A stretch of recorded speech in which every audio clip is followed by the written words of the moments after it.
My name is Sara Pantuliano. I'm a managing director here at the Overseas Development Institute, and I lead the humanitarian resilience teams here at ODI. But I'm also somebody who has worked a lot in the Horn of Africa, including in Eritrea, although it's been a few years since I've visited Eritrea, and I've always had an incredible passion for that part of the world. And so when I heard them, Martin was about to publish his book on Eritrea, and I thought, oh, this is the occasion to have a debate on Eritrea at ODI. And that's why we've convened this event. But obviously, Eritrea has been in the news quite a lot, obviously related to the number of migrants and asylum seekers that have been coming from Eritrea to Europe. I mean, if you look at the numbers, just in 2015, they made the second largest group of migrants that crossed the Mediterranean after the Syrians, although some would contend that probably they were the biggest, group altogether.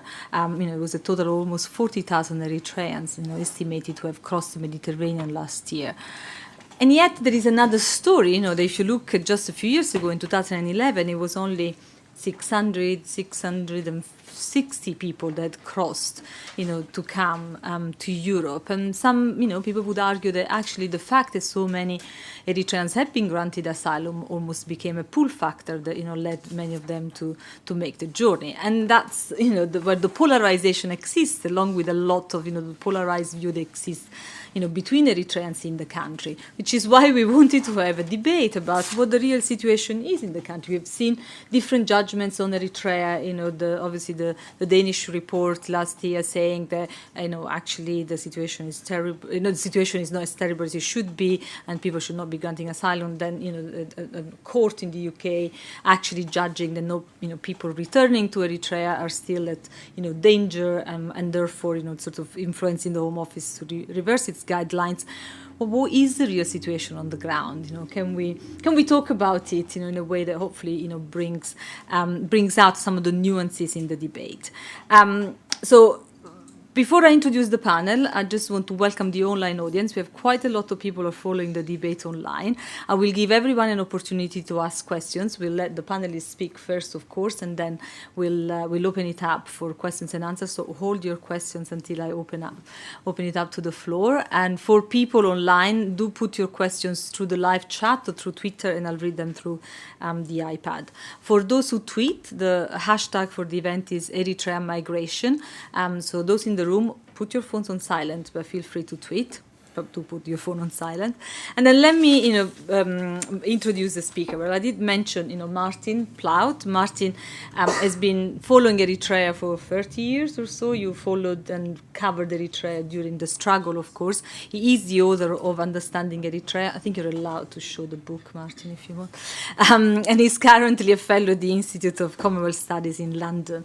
He was the African editor at the BBC World Service for a very long time until he retired in November 2012, but we've discovered that retirement is a good thing because he allows people to write books. You've written 2 books this year, so I'm very jealous actually. But yeah, Martin very frequently advises the Foreign Office and the State Department on the region. To my right, we have Meskina Abraha, who is actually a third-year PhD student at SOAS, doing a PhD on the role of social media and migration decisions of Eritrean migrants. Meskina is actually focused on Eritrean education and worked in Eritrea in the education sector for a very long time in different roles, as a teacher, as a curriculum developer, as a teacher trainer, so, 20 years spent in the sector. And he developed, helped develop the national ICT in education policy, and is the co-author of Inclusive Education Policy in Eritrea. He's currently a research associate at PENA, which is the Pastorate Development Network for the Horn of Africa, right? And he focuses on education for nomadic pastoralists in the Horn of Africa. And to my far right is Dr. Georgia Cole, just been awarded her PhD a couple of weeks ago, so just been awarded her DPhil by the University of Oxford. She's the Joyce Pierce Junior Research Fellow at the University of Oxford, and her DPhil focused on the labeling, the politics of labeling, using the refugee label, exploring in particularly the cessation clauses for Rwandan and Eritrean refugees. So Georgia, and probably she'll talk about it, has really been focusing on the value that the refugee refugee label does have for Eritreans in particular. But she teaches at Oxford on durable solutions at the Refugee Study Center and has an ongoing affiliation as a research and teaching fellow at the College of Arts and Social Sciences in Eritrea. So you probably have noticed that some of the names on the panel have changed. Unfortunately, Mary Harper has been held back at the BBC because she's covering a breaking story that will actually break now on South Africa and Zuma and corruption charges against Zuma, and she's reporting live on this. So if she can be with us tonight, we have managed to identify a fourth panelist at the very last minute. So she's running late, but she will join us in a few minutes. It's Ruby Sando. I'll introduce Ruby when she joins the panel. But let's start with the panelists we have here. Martin, in your book you talk a lot, you describe at length, the history of Eritrea, its internal political and economic structures, the regional relations. Why is history so important to understand Eritrea? I think it's an interesting question, and I think it's one that one has to approach if one really wants to get any kind of understanding of what is going on, because without it you really don't see why it is that the situation is the way it is and why it has proved so intractable. And I think that there are really a number of elements that one can bring in here. The first is, of course, the long and heroic struggle that there was by the Eritrean people for their own independence, which took place over 30 years and was led by Isaias Afwerki, who is still the president of the country, and led them through large portions of that period. And it was an extraordinary achievement. I mean, to be able to take on one of the largest and most powerful countries in Africa, which was first supported by the United States, then after the overthrow of the emperor by the Soviet Union, with the Cubans coming in, and yet despite all of this, the Eritrean people managed to overcome these through extraordinary sacrifices and to win their independence in an alliance with the Tigrayans, who were just across the border, and finally march into two capitals at the same time in 91, both into Asmara and into Addis Ababa. Because if it hadn't been for the Eritrean fighters, the Tigrayans would not have taken the capital, and for the first couple of years, they actually supplied the security to Meles Zenawi, who was not at all sure about his position in Addis. So, there is this amazing background, and you then get the achievement of independence finally recognized in 93, and then the hopes of a much better relationship with the Ethiopians. So good, in fact, that the book came out, here it is, called Ethiopia and Eritrea From Conflict to Cooperation, which actually looks forward in the final chapter to a sort of free trade area, perhaps even a sort of more or less like the EU for the Horn of Africa. And it was genuinely the hope at that time. I mean, I've spoken to an ambassador, an Eritrean ambassador, a very senior ambassador, who said at sometimes he even represented Ethiopian causes if there wasn't the money to send both countries' ambassadors to go and cover a particular event. And that gives you a feeling for how close the relationship was. You then get this terrible breakdown with the border war, 98 to 2000, catastrophic miscalculations by the Eritrean government, particularly led by President Isaias, at the end of which some of his closest allies turn on him and say, really, this is a disaster, and suggest that it is time that, first of all, that democracy is brought into play, because there had been not a hint of democracy, and secondly, that it really was probably time for him to, accept the will of the people. And at this point, he frankly just locks up everybody in sight. Everything is closed down, the newspapers are banned, his closest associates, the G15 who challenged him, actually reduced a bit, are in jail, and the place goes into lockdown. The Algiers agreement, which set up a gold-plated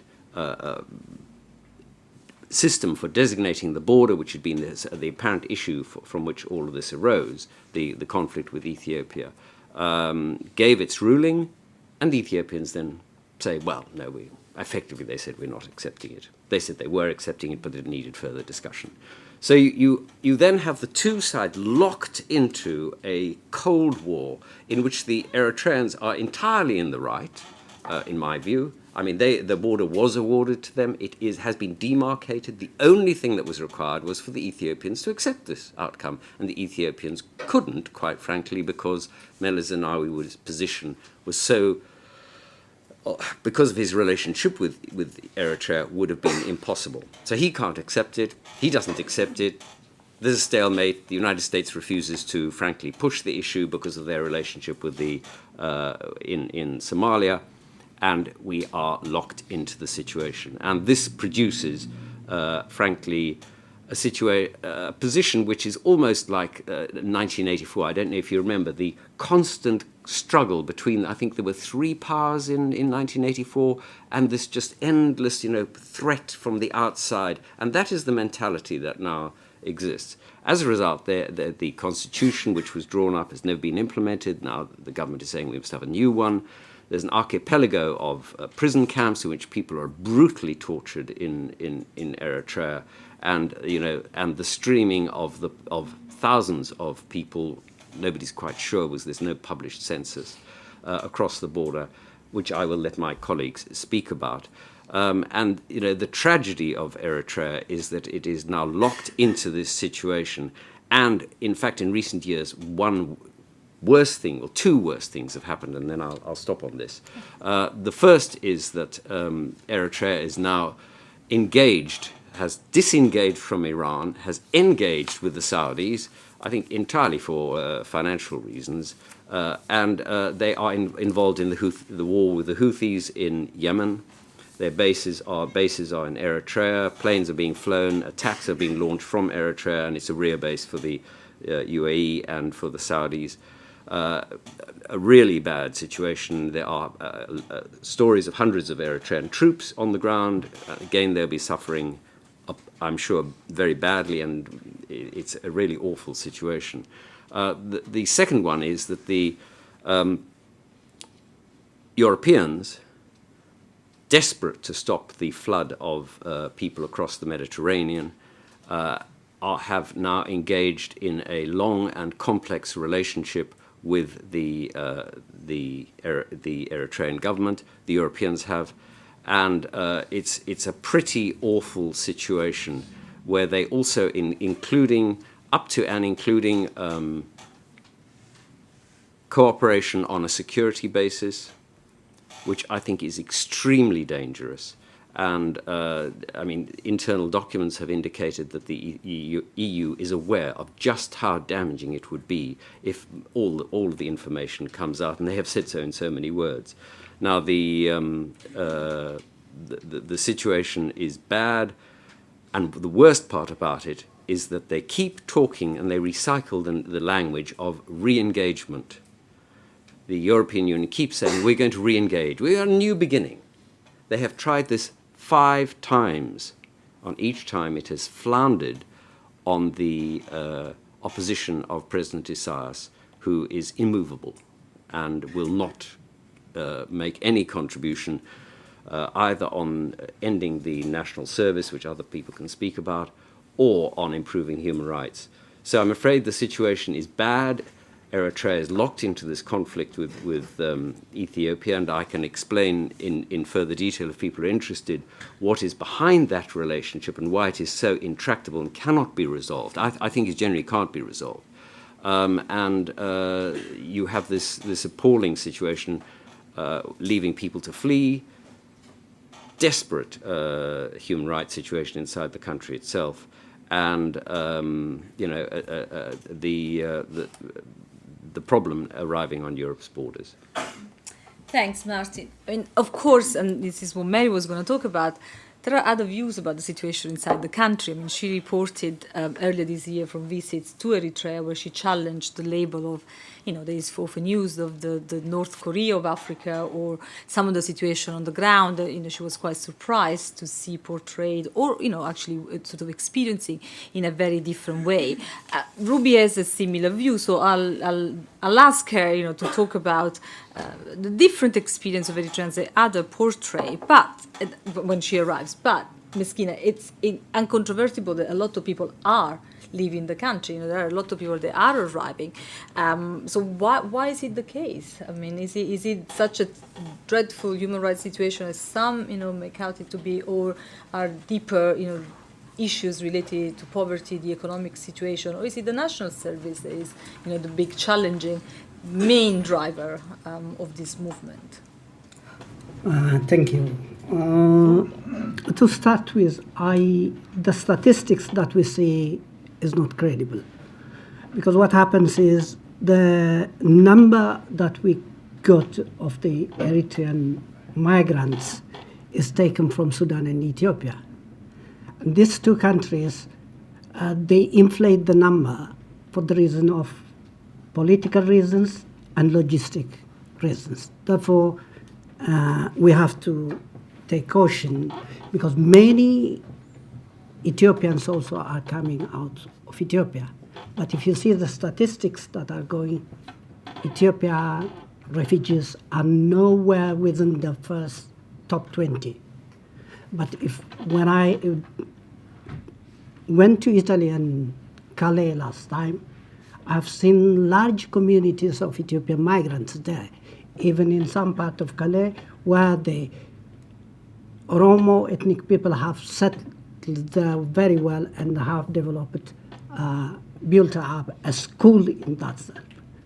But no number or statistics of Ethiopian migrants is there. Therefore, there is so many controversies in this respect. When we come, why they are coming out, it's better to discuss who is coming, who is fleeing from the country, then we can deduce why. As to the narratives, there are two conflicting narratives. One is the pro-government and the government of Eritrea, which blame the hostile regional and international actors that are encouraging young Eritreans to flee from the country. And this is, they say, they attribute it as what Prime Malas Zenawi at the beginning of the war has said, we will defeat Eritrea in long term. And the government attributes this one. This is a pre-planned conspiracy against Eritrea to disempower it from its use. And there is the other narrative, which is from human rights activists and the opposition in Eritrea, which they say, and the international media for that matter, attribute the blame to the authoritarian rule in Eritrea, indefinite national service, and gross human rights violations in the country. But there is also another dimension to this one, which, according to my preliminary findings of my research, we can classify the groups into three. The first one is children, especially the unaccompanied children, which is below the age of 16. The other group is people that can be summoned to national service, which is between 17 and 40. And the third group is 40 plus. Now, if we see what the reason behind for this group is, the first group, especially the unaccompanied one, they fear of the forthcoming national service. Therefore, they want to flee the country. And this is exasperated by social media, international media through TV, which is free in Eritrea, and explain what the national service is for those in the audience that are not familiar. Okay, the national service, which I was even part. I was in the national service when I was in Eritrea, That is meant first, it started in 94, where all Eritreans between the age of 18 and 40 were to go to national service for the rebuilding of the country. And it was part of 6 months military training and then social services. But after the border conflict, this had changed and it became indefinite.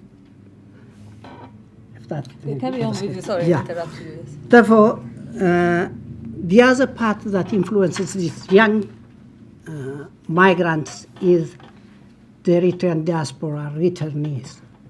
When we in the diaspora return to Eritrea, they spend many, we can say, irresponsibly, and this attracts the young children, where they say, if I go there, I can help my family.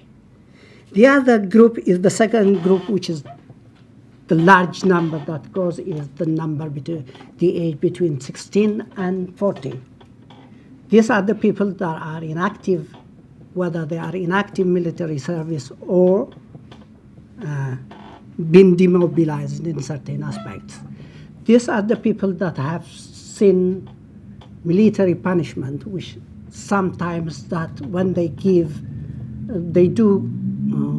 the asylum claim, they refer it as a torture. But actually it could be also a simple military punishment in their regiments. But being said this one, there is also actual human rights abuse within that one, in the military camps. And when I was in Eritrea, I didn't know that there was a prison called Mi'ter, where religious Pentecostal believers and other defectors are harshly punished. I came across that one during my research now. Therefore, there is this dual dilemma between the normal one, which we accept they don't have any problem, as some reporters say, but on the other side, there is also grave human rights abuses in the country. Therefore, these people live because of perceived or real persecution and human rights abuses. The third group is, which is the elderly, we can say, is 40 plus, usually 50 plus. This usually come for family reunion, and very few because of persecution and other factors.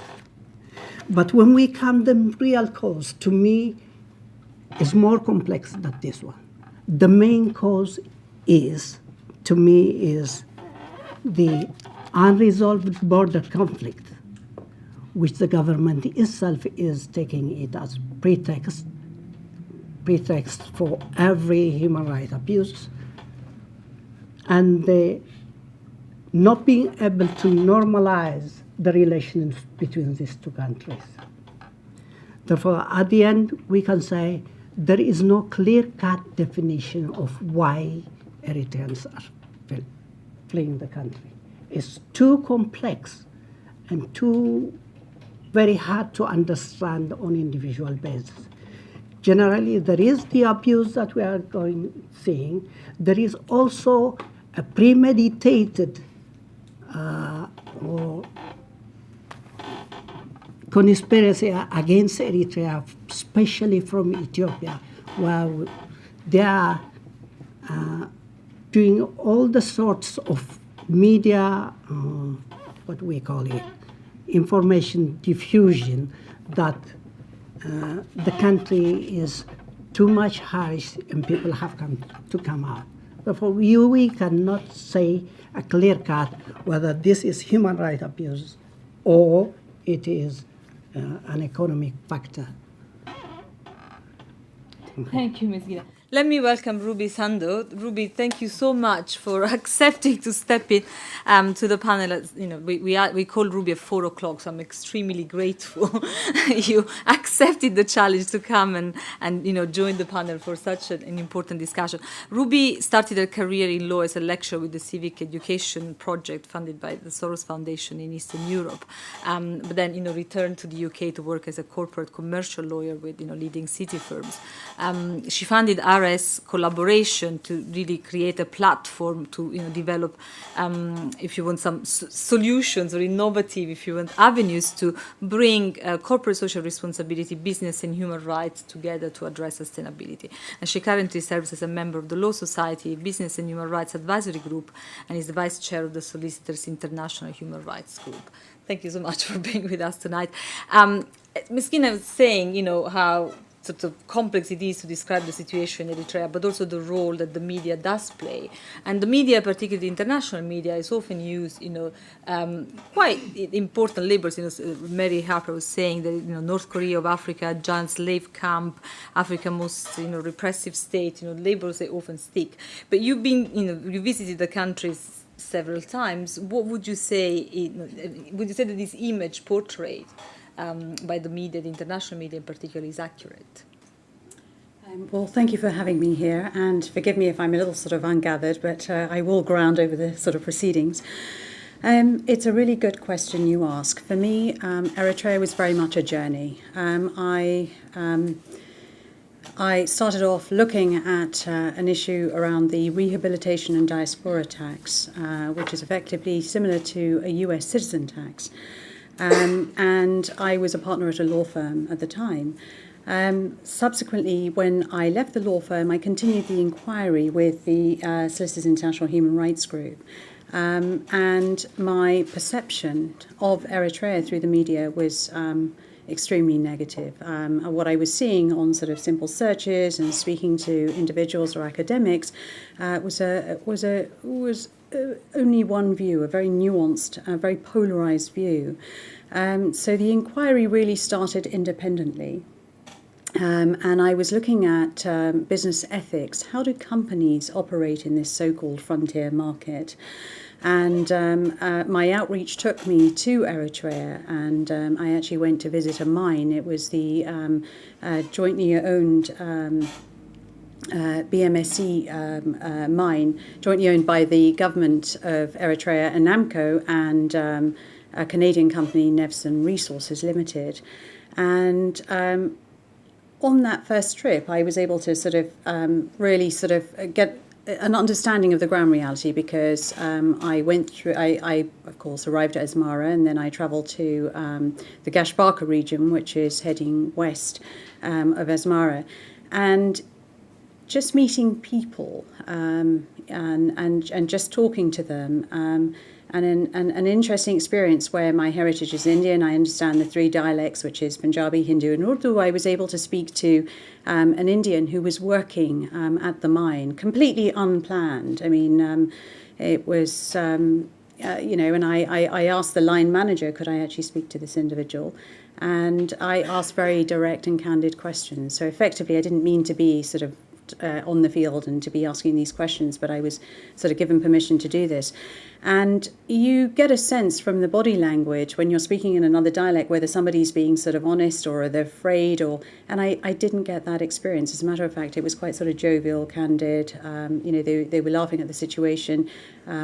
So I came back and I wrote a report, and unfortunately it was very difficult to try and find an outlet for that report. I was the vice chair of the Solicitors International Human Rights Group, but there was such a I'm thinking of a word which isn't so emotive, but there were individuals, including lawyers, who really said that this report should not have been published under the Solicitors International Human Rights Group because it did not reflect the situation in Eritrea. And what they meant by that, actually, if we want to be accurate, is that business and human rights is a very new, innovative area that's complex.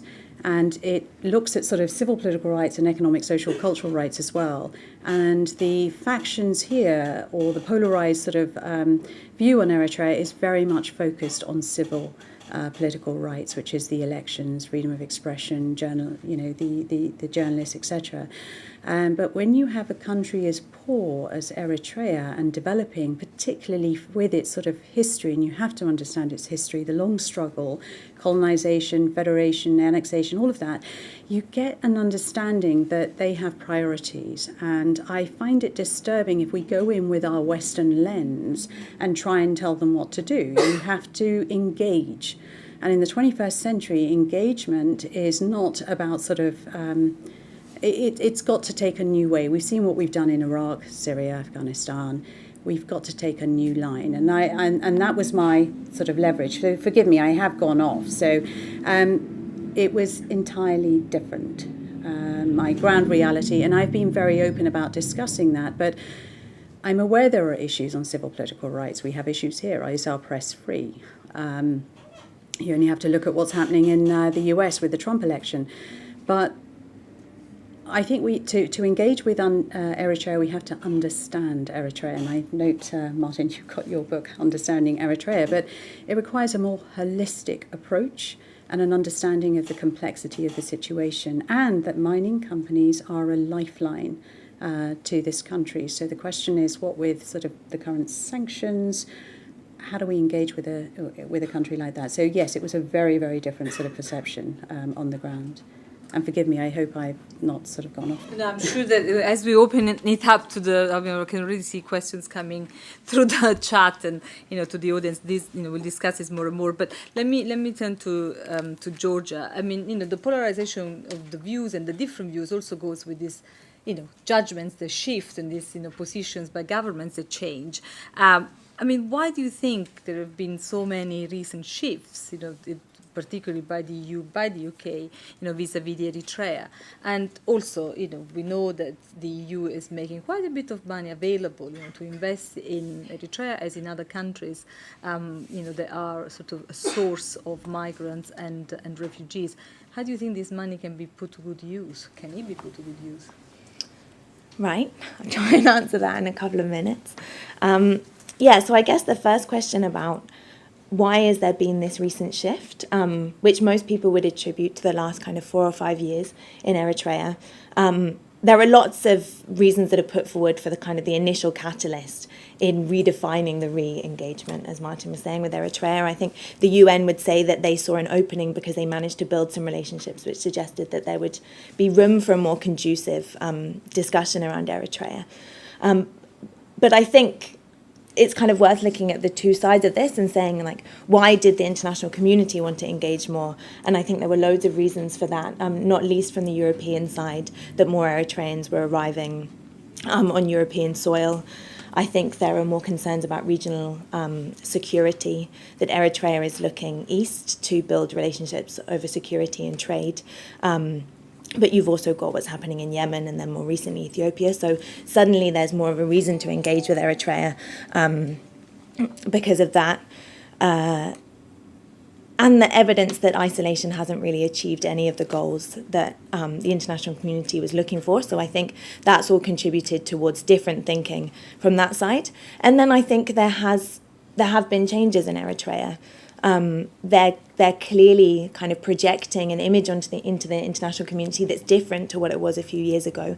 They're publicising their achievements with the MDGs and in other areas. They're seeing value in making statements to the international community about what it is that they're doing, which previously they've kind of backed away from that, thinking we don't have to prove anything to this community that over decades has rejected us and shown a kind of lack of support. They're encouraging industry like mining. And then they're letting in more journalists and academics, which I think is kind of been seen as a real shift in Eritrea, is the fact that that's been taken as a proxy for the opening of the country, which probably it is. But I think then kind of these kind of, there's a feedback loop here in that then these journalists who are going into the country are reifying this sense of a significant shift within Eritrea. And I think that the coverage has been fantastic in nuancing the way in which we're looking at Eritrea and presenting kind of different narratives.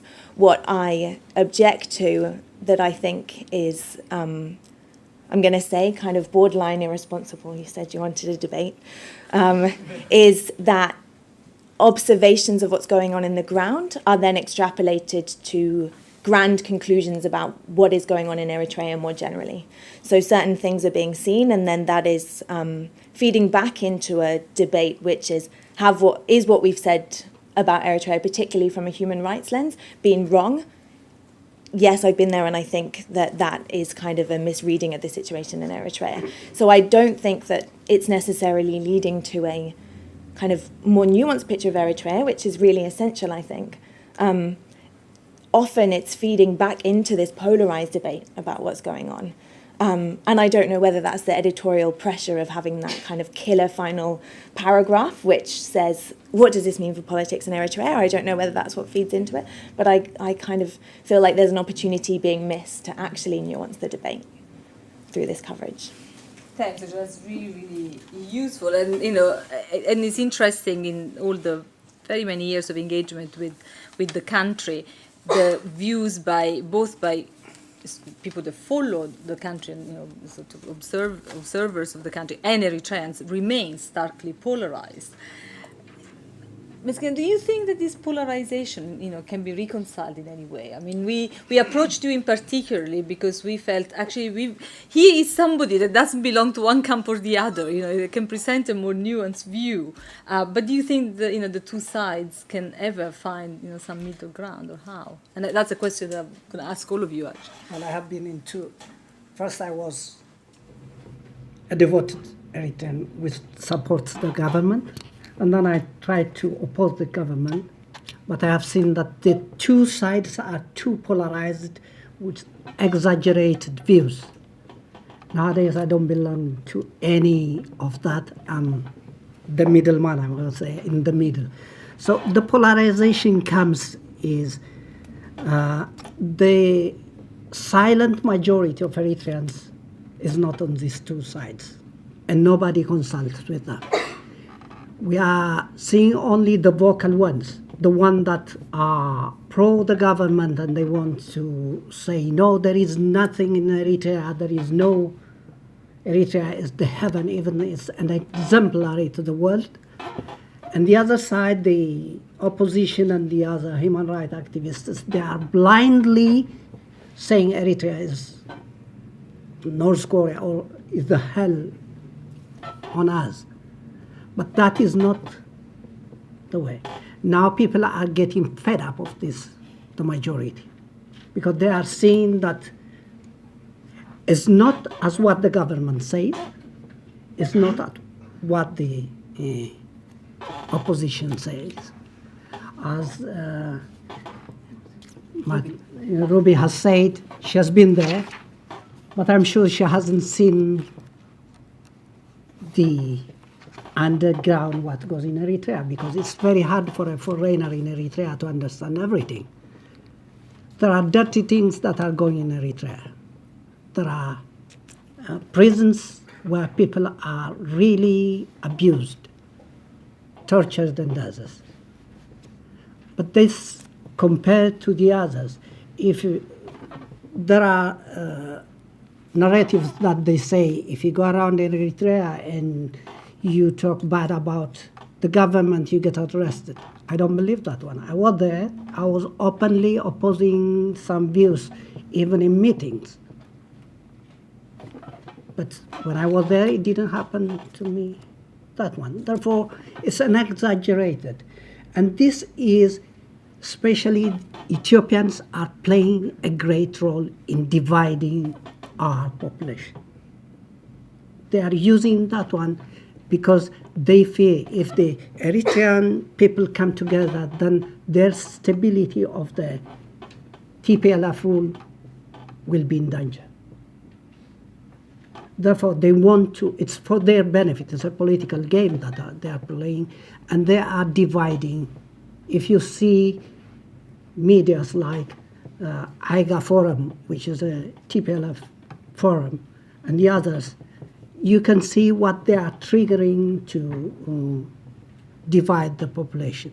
They say that there is Muslims are being badly treated. On the other side, they say Christians are badly treated, which is confusing. And this is reflected in some of the political actors, diaspora political actors in Eritrea, the opposition and the government. But the big dilemma is that we don't have a credible opposition in Eritrea. No Eritrean believes on the majority, I mean, doesn't trust the opposition. That's why there is a lot of conflict and this polarization that comes in among the people. Therefore, had we have a credible opposition, I would say that the Eritrean government will not be at ease to abuse its people as what it is doing now. It's the lack of a credible opposition that can challenge the government that we are facing all these problems and this. The people now have lost trust through centuries of international community. Nobody believes what the international community says in Eritrea, whether abroad or in Eritrea. We don't expect the for a real solution from international community. Therefore, the people say, we wait there until this border conflict ends. Then after that, we'll see that the Eritrean people itself will challenge the government. What we don't know is that Eritrean people, if you go to the history of Eritrean people, we had democracy for centuries and centuries. People know how to select to its own leaders. Even a village, a small village in Eritrea, every 7 years used to select its own leader. Even the land reshufflement in Eritrea till now is being done by the population every 7 years. A very wealthy democratic culture is there. But the threat from Ethiopia is much bigger than the democratic values in Eritrea, according to the people. That's why some people, they don't see this as a threat, therefore they oppose the government. And the other party says is, we have bigger problems with Ethiopia, therefore don't raise this issue now. This is the polarization that is coming. And then this is an important issue that comes up over and over again. You know, as you said, historically, you know, the border conflict has really changed. You know, the way the government has, you know, sort of worked with its citizens, worked with its neighbors. And, you know, I mean, the national service, the indefinite national service, the economic policies have resulted from that. The investment in the military apparatus is actually, you know, what, in a way, constrains a lot of the policies within Eritrea. But how, you know, you said it's impossible to normalize relations between the two countries. So nothing can be done, you think, to reconcile these two? I mean, that is a massive driver, I think, of how, you know, the international community has been engaged in the region, of how the government has, you know, sort of positioned itself. Well, let's put it this way. Until there is some change in the in one of the major factors that is currently keeping this terrible stalemate going, until one of them is changed, there will not be a change. So, I mean, if the Eritrean regime led by President Isaias was to go, and I mean, there after all have been a number of attempts to overthrow him. There have been, you know, his own tanks arrived in the city Asmara and came close to doing it. He's had assassination attempts on several occasions. So, I mean, it's not as if nobody has tried to do it. But, I mean, he runs an utterly ruthless campaign, and people are, you know, executed in large numbers when this occurs. And if you look at the way that he treated the war veterans, the women, the disabled, immediately after the war, when there was no threat against him, and the way that he suppressed the situation, then you understand what this man is capable of doing. He was trained under the Maoist regime during the Cultural Revolution, and he learned a great deal from what happened there, and the millions who died in that. Cannot People be would forgotten. argue that Ethiopia is not that much better. No, absolutely. But that was what I was going to. Except that we don't cover That it was quite what I the was same going. way. That was what I was going to come to. So that's the one side of it. is a man who is completely fixated on retaining his position and power and will not share it in any shape, way or form. And I certainly don't accept the kind of rather patronizing view that only the rich can afford democracy. That certainly is not my view from having traveled through Africa for 30 years. The other point is the other side that you make, which is the Ethiopian side of it. And the Tigrayans, it's a very complex relationship between the TPLF and the EPLF. And unless one gets a grip on that, and it goes right back to the 1970s, and the way that they are completely ideologically indisposed towards each other. One of them saw Eritrea as an undemocratic state. This was the Tigrayan view, because they didn't accept the differences of nationality and the right to secede by different nationalities. The Eritreans looked down on the Tigrayans because they stressed ethnicity, because they were Tigrayans within a much wider ethnicity, and it's a very complex and long history. But it comes to a head in that appalling situation of the 84-85 famine, which I'm sure you all remember, the Bob Geldof famine, to put a name on it. Perhaps I shouldn't be the one who uses the term Bob Geldof, since if you look at me and Bob Geldof, we haven't had the best of relationships.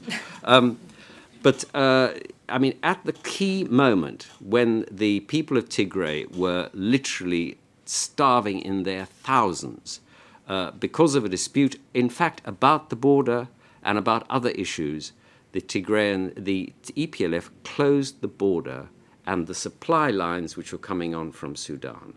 And the TPLF were forced to build a new route out of Tigray through the most hostile terrain. 100,000 Tigrayan peasants were sent to do this and to go to Sudan. And this is seared on the memory of the Tigrayan people.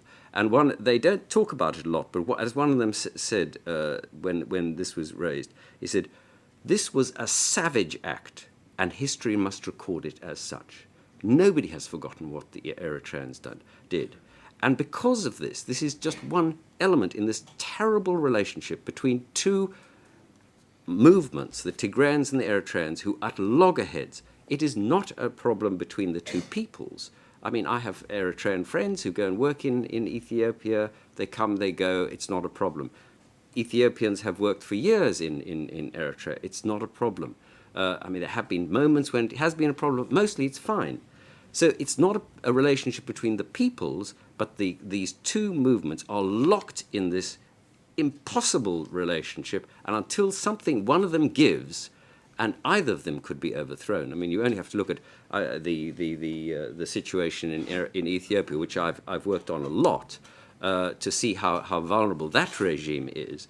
Either regime could be overthrown. Both are working flat out to try and undermine each other. They both have exactly the same policy, which is to arm, manipulate. You talked about the propaganda. Both sides use propaganda. There's nothing special about either regime. They use exactly the same tactics against each other and would love to see the other gone. But they can't. And so they're locked into this terrible sort of grip of confrontation. And until something gives on either side, I can see no way forward, despite the best efforts, and I'm sure they're going on behind the scenes, of the international community. It's heating up online, so I want to just finish this round.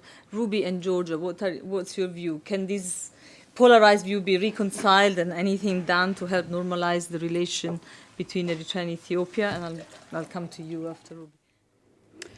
Yes, so my inquiry on Eritrea was 2 or 3 years ago, and I know that Martin's been working on this subject for a number of years.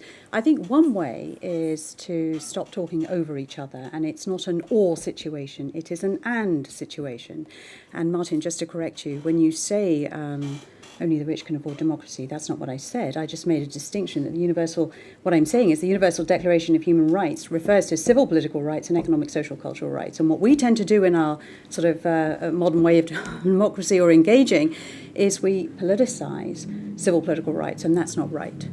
We've seen it failed in many jurisdictions that we've sort of gone in with that sort of attack mentality. So what I'm saying is we need more of a holistic, engaged, innovative approach to this. So that's really important. Now, one of the things that I've really have started looking at is the Algiers Agreement. So, Martin, I disagree with you again. This is not a stalemate and they're locked into. There was a very cordial relationship between the two countries after Eritrea got its independence. Now, I have put out an article. I did make that point when I introduced the subject.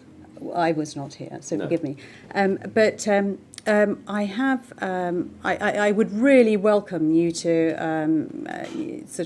engage with me afterwards, because I would really like feedback on some research and an article that I've written on the Algiers Agreement and the history, coming up to what happened with that agreement and the way Ethiopia behaved, and how the international community witnessed and guaranteed that agreement, more in particularly the cessation of hostilities agreement, which was actually guaranteed through the UN Security Council. Now, that's not being actioned and that's not being talked about, so we have an obligation. So this is not... I did make that point. Okay, I was not here, Martin. No, I know. So thank you. So that's really important. So now that I'm not aware of, what's been said, I think we need to take a more constructive approach, and as I say, it's got to be and it's not or. It's not one or the other. I mean, given a choice of food in the bellies or election, I know I'd choose food in the belly first. So we've just got to be careful how we go in with a sort of polarised lens. It's sort of old hat. So please engage in a manner which is constructive. Now, I think the ICMM, or the International Council on Mining and Minerals, has said the importance of companies in frontier markets with ethics, really acting as sort of, providing leverage for constructive engagement. Forgive me, those are my words, but saying that they can really be a lifeline to bring those countries out of poverty and raise the sort of human rights situation there. So that's the perspective that I come in. My background is international human rights, corporate commercial, and also sustainability. I don't come from a very binary position. I like to look at complexity. I know it's a very knotted situation, and I like to think of how we can approach this differently. But can I just ask you one question? Are you a consultant for one of the mining companies? Yes, the of Canadian course. I should have absolutely. Are you not paid by them? Yes. So I must disclose, and I do disclose at the meetings, as I did at the APPG, which you spoke it wasn't at. made here. I'm sorry, we didn't get a chance to. Yes, but yes, I have been working as a consultant for Nevson Resources Limited. I have also worked independently. That was my initial inquiry when I went into did my groundwork on reality on the sort of ground reality in Eritrea. And I've always been very open about that. And my consultancy with Nevson is really looking at engagement with stakeholders on business and human rights, and what does corporate social responsibility mean. I'm also have worked with the Slim Foundation, which is an NGO, and it's a charitable organisation that works with, it's composed of judges who go into sort of different markets, different jurisdictions, and look at the rule of law. So I've worked under different mandates, and I'm very open about those disclosures. There's nothing to hide on that, so yes. Thanks, Ruby. George. First, sorry, I never answered the EU question, so if anyone did, you can just throw it back at me. Then maybe just 2 points on Ethiopia and Eritrea that haven't been brought up. One is that talking to individuals who are working for the UN and other organisations in Eritrea, they stress that process is absolutely everything, and looking at the goal head on is never an effective strategy. So thinking about how you can what you're going to have to do to get round to a point where these two nations could come into a discussion, whether that's through kind of focusing on the IGAD component of this story, or whether it's focusing on kind of liberalising markets further so that you've got greater economic prosperity. So there's just clarify what IGAD is. IGAD is the Intergovernmental Authority on Development, which regional body in the Horn of Africa, which Eritrea has I don't even know what the right word is for their relationship, suspended relationship, that they think that they can unsuspend it, but the members of IGAD think that that's a vote prior to Eritrea being able to return. Thinking about how to kind of address issues at the sidelines prior to going directly to the border demarcation issue. But then I think there's a question around who should lead this. Europe and North America have lost legitimacy in the context of brokering this deal. I don't know whether this is feasible, but Qatar recently successfully mediated the Eritrea-Djibouti kind of conflict between those two countries, and I wonder whether we need to look for kind of diplomatic help from countries that previously we hadn't necessarily drawn upon, and whether kind of not looking to focus on the players that we currently are as the brokers in this situation might kind of be one way of approaching it from a different angle in the hope of seeing some movement. Great. Well, I think, as you can see from the panel, the different views do stick, in our discussion. And I've seen from some of the questions that are coming from the audience, they're focusing on pretty much the same lines. But before I go to the online questions, I want to open it up to questions from the floor, from those who are here. So if you want to speak, raise your hand, say who you are, if you are affiliated to anyone. Keep it brief so we can, bring in as many questions as possible. And there are microphones around the room. You need to speak in the microphone because otherwise the online audience cannot hear. Lady in the front here.